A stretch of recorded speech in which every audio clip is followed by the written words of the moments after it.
right, we're back here live in Southington, Connecticut, here at Thursday Night Curb Stop Live. We are here in front of a rockin' sold-out arena, even though it's quarantine time, gosh dang it. We are here to tell you the facts. We are here to give you the skinny on what is going on here tonight. Tonight we will hear from SeverTheBond World Heavyweight Champion, Sever with an exclamation point, to address his issues. Bob Ross, what do you think of this matter? Well, to be quite honest with you, I've never been a fan of SeverTheBond, just to be honest with you, ever since he turned his back on the fair.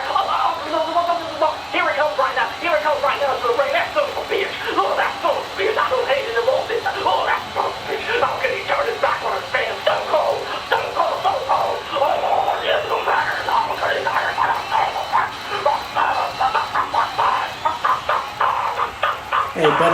Everybody saying, Sever, you sold out, Sever sold out. I sold in! And friendship doesn't mean a damn thing to me.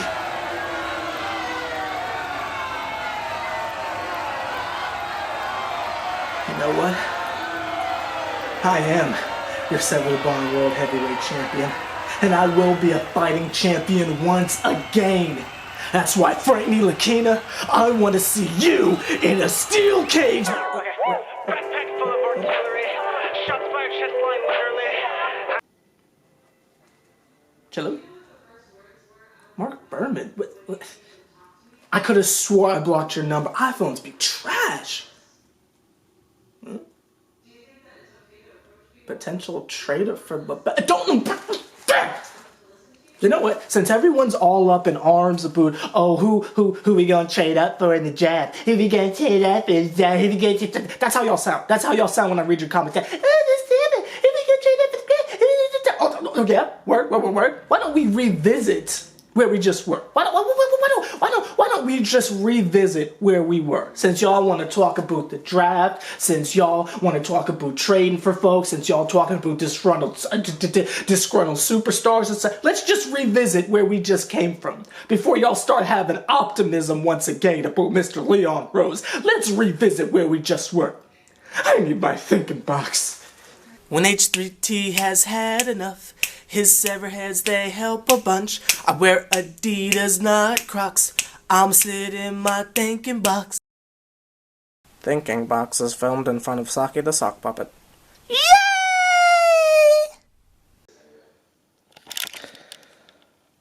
That's not gonna work. Yeah. You didn't know. DJP. Let's go. Like it loaded, shoot it like a rifle. Got everybody feeling like an idol. The Lord could amaze, give him all the praise. And to the squad, I be yelling Lord's winning for days. And I can't do nothing by my crazy self. I'm a crazy rapper trophy up on my shelf. Rap, that's all I do. I'm a different rapper, you don't have a clue. Chill out there, H+III+T, to boot that dang on time. I don't know how I feel about like seeing myself there, but that's a basket. And neither here nor there. Before this video even starts, I want to say shout out to everyone on SeverTheBond Plus. You know I appreciate the shenanigans. I appreciate the support. Thank you very much, gosh dang it. So, today, we're going to do something we actually never got around to. When the season ended about 2 months ago at this point, we never talked about our last game. We just went like straight into like quarantine and like what everything means and the origin of the jokes and stuff, but we never actually talked about the last game. So I actually just watched it. I just watched the whole, was it like hour and 30 minutes? I don't know how long it was. I just know it was overtime and it felt like it was for fucking ever. But it's over now and that is all that matters, gosh dang it. So let me just do a quick rundown of the game, then we'll get into the specifics and just a couple things that, with context, I feel like I'm able to address just a teensy bit more. So, typical Knicks style, the Knicks go into the fourth quarter up by damn near 20, and then, you know, they just, you know, do Knicks stuff, you know, they just start fucking up, and they just decide to stop playing defense and, you know, let them just run in and out and all that stuff. You know, typical Knicks stuff. I mean, there's obviously some I guess, cool shots from Trae Young. Y'all know how I feel about Trae Young, but there were some cool shots, I guess, from Trae Young and such. But again, it's just the Knicks doing Knicks shit. They just don't play defense for some reason. They just give the fuck up, and we're just supposed to sit there and just accept it. We're just like, oh my God, I love it when the Knicks, like, we're just supposed to accept the shenanigans for some reason. I don't quite understand it, and I just am like suddenly having those feelings of the live streams again, and like how much, like a lot of people are saying, oh, I miss the NBA. I don't, because I forgot how much the Knicks infuriate me, though they won in the end. Ended up in overtime. Vince Carter had the last shot, which was of his career, possibly. We didn't know at the time. Well, Mike and Clyde were talking about it the whole time. Homies on the court were unaware, but we knew. The skinny, gosh dang it. What I will say as far as how it is that we got over to overtime, because we were like killing them by 20, but it wasn't even so much of, obviously them not playing defense is a huge part of it, but I saw some of the shittiest officiating I've ever seen in my entire life. And I remember we were having some issues with the refs and them not really respecting us, but take the last shot, and this is not me on my, standing Peyton type deal here. But Elfie runs into the paint, there's no one to pass to, so he says, okay, I'm going to try for like a floater, right? John Collins, whoever the fuck that guy is, smacks the jive out of Peyton's wrist, no call whatsoever. There was a bunch of nasty no calls that I thought was disgusting. There was multiple times where poor RJ Barrett is being flung into the front row. No one says shit. No one says a fucking thing. Like it irritates me. I ain't gonna lie to you. Again, stuff like this is why I don't particularly miss the NBA. I guess I miss a game. Like, personally, I miss playing basketball more than I miss watching it. If I can keep it all the way a full stack with you, a full stack of pancakes, full stack with you, I miss playing basketball more than I do watching it. Just keeping it all the way real with y'all. As far as individuals go, I didn't think anyone played particularly poorly except for Wayne Ellington, who for some reason received minutes over Dotson and Trier and Iggy and Kadeem Allen. Wooten was locked in the G League at the time. You feel me? So I that was something else that was bothering me, just when they panned over to the bench and I saw all these people who weren't getting a chance to play. It was bothering me a little bit, but that's neither here nor there. Yeah, but outside of Wayne Ellington, I feel like everyone played well. Kevin Knox, in the couple minutes he played really, really well. Frank Ntilikina played well. Y'all know I'm not really up on the whole, what your scoring numbers are if your job is to facilitate. That's my age-old stance here on SeverTheBond. So I thought Frankie played well, very aggressive as far as trying to hook people up for assists. A lot of really cool passes or whatever to like Taj in them. So I thought that was really dope. Mitchell Robinson played amazing as usual. I think he only missed one shot attempt the whole night. Elfie, I just really have trouble understanding why y'all don't like him, but some of the most amazing passes I think I've ever seen, period. Like, there was this one play towards the end of, I think it was overtime. I feel like it was overtime. Maybe it was the end of the game. I feel like it was overtime, where Trae Young tried to like sling a pass inside, some stupid no-look pass. Elfie grabs the shit in midair and then lobs that bitch up, and like from half court, fucking Mitchell Robinson comes down from the sky like a Mike Guy from Naruto, gosh dang it, doing the dynamic entry touch. Boom! Shit was, I forgot about that sequence. Again, I'm not particularly sure what everybody dislikes about Peyton, especially after the game I just watched. But that's one game maybe I'm forgetting sometimes where he was complete ass, but I didn't see that in this game.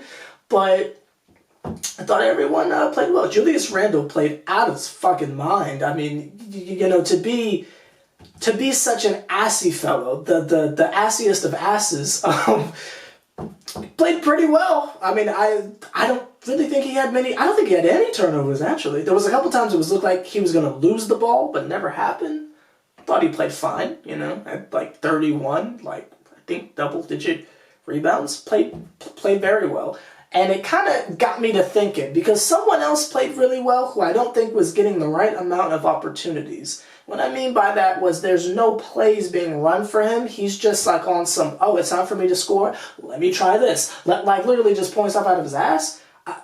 RJ Barrett, and I know y'all have talked about on multiple occasions how it's time to have a focused like game plan centered around RJ Barrett and Mitchell Robinson. I think we've got this like down to a science, a team. Even though Harkless was playing well, which was wild, but I think we've got this down to a science with the homie Mitchell Robinson. Like we know what it is. He comes in, get the lobs. He's gonna get some crazy blocks. Like we understand what's happening there. There seems to be a clear understanding of how Julius Randle gets down. If he's going to continue to knock down threes like he was in the last game, then by all means continue. But we know what to do with him. Even someone like Taj, who's getting fed by Frankie over and over again for these easy looks. There has to be like they draw up plays for fucking Wayne Ellington. Why can't RJ get some of that? And Mans is turning into an overall great player. I mean, he was hitting a couple clutch threes, driving to the basket, getting the and ones, and he's hitting his foul shots now. I feel like that's the missing objective. Obviously, defensively, they are a lost cause, but hopefully Tibbs can address that. But I think there needs to be some type of team-wide focus on RJ Barrett being as much of a priority as Julius Randle. I really do think that. Because if not, the fuck did we draft him for? You feel me? What was the point of tanking? So it's like, I think that's a cultural change as far as the team goes. I don't think that's a coaching thing. I think that's a cultural change. So whoever the hell the coach is, that doesn't matter. It's a cultural change. So we need, maybe Leon Rose can bring that in. I'm not really quite sure, but that's like some upper management type shit. So hopefully next year or whenever the season continues or whatever, there's more of a focus on RJ Barrett being a offensive go-to. Maybe not option one if you want Julius Randle to beat that, which I don't feel like Julius Randle should be an option one, though he's very talented, but I think it should be RJ. But if you don't think he's ready for that, then make him at least option two. At least. Because right now I'm looking at them and he's like option number 4. Like he's like right above Peyton for who should get to shoot next. And that's saying a lot right there, but that's not here or there. At least they won the game because I was about to throw my phone into the TV, even though I knew what was going to happen. That's not here or there. So yeah, just a quick summary of the last game that we played. I forgot how well they played. Outside of the defense, which is always ass, so that is just completely on brand, I thought they played well, and they clearly seem to like each other, so that's a positive too. It's kind of unfortunate the people who don't get to play and the people who are rewarded with play, but again, I don't feel like anyone had a bad game, so then you get over to, well, if Mo Harkless is playing well, are we gonna pull him to throw in Dotson for a couple, like, you feel me? I don't know how to address that. I don't know how to address that. I don't know. I felt bad for Dennis Smith Jr. too, like he's just collecting dust on the bench, poor guy. But that's not even there. If you can remember far back enough, let me know your thoughts on the last game that we played. I was prepared to get on here and trash them, but I forgot how well we were playing when everything stopped. I think I got distracted by the record, and they say hindsight is 20/20. In my case, hindsight has a what do they call them joints? I'm ruining the joke. Has an assistant dog. I don't know what you call them joints. The dogs that blind people have. I was going for that, but I can't remember the technical term, so it doesn't even matter. I shouldn't be making blind jokes. That's fucked up. But anyway, like, comment, subscribe, H+III+T. You know, Triple OG putting as much work as me to favorite report him out. And I really mean that. Like someone who is holding you down on 4 different channels over the 2-month NBA drought. I could get on here and do bullshit ass 2K videos, but I'm fueling y'all with content in the drought. think I deserve a pat on the back for that. Anyway, I'll see y'all on Thursday. And if you're on any of the other channels I have, I'll see you shortly.